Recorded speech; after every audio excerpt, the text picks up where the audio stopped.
ईश्वरपूर शहरातील शंभू अप्पा बुवा फनमठ परिसरातील पाटील गल्लीत आज एका बिबट्याने थेट घरात प्रवेश केल्याने नागरिकांची चांगलीच पाचावर धारण बसली। भरवस्तीत बिबट्या आल्याचे समजतात परिसरात प्रचंड खळबळ उडाली। अखेर पोलीस, वन विभाग आणि कोल्हापूरच्या रेस्क्यू टीमने तब्बल 3 तासांच्या अथक प्रयत्नानंतर या बिबट्याला सुखरूप जेरबंद केले। पाटील गल्लीतील एका घरात बिबट्या शिरल्याचे सकाळी नागरिकांच्या निदर्शनास आले। बिबट्या घरात आल्याचे पाहताच कुटुंबासह आजूबाजूच्या रहिवाशांची घाबरगुंडी उडाली। या घटनेची माहिती वाऱ्यासारखी शहरात पसरली आणि बिबट्याला पाहण्यासाठी घटनास्थळी बघ्यांची अभूतपूर्व गर्दी जमली। गर्दीमुळे काही काळ तणावाचे वातावरण निर्माण झाले होते। घटनेचे गांभीर्य ओळखून स्थानिक पोलीस आणि वनविभागाच्या अधिकाऱ्यांनी तातडीने घटनास्थळी धाव घेतली।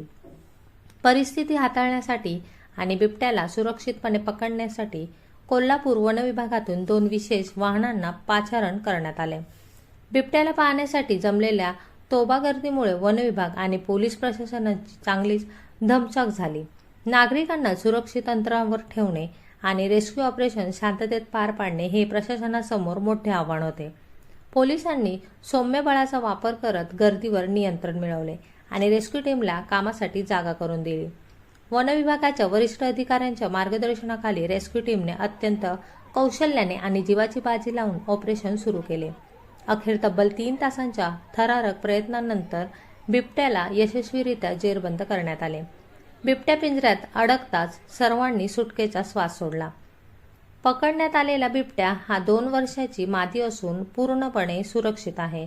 त्याची वैद्यकीय तपासणी केल्यानंतर त्याला वन विभागाच्या नियमांनुसार योग्य त्या नैसर्गिक अधिवासात मुक्त करण्यात येईल, अशी माहिती वन विभागाच्या सूत्रांनी दिली आहे।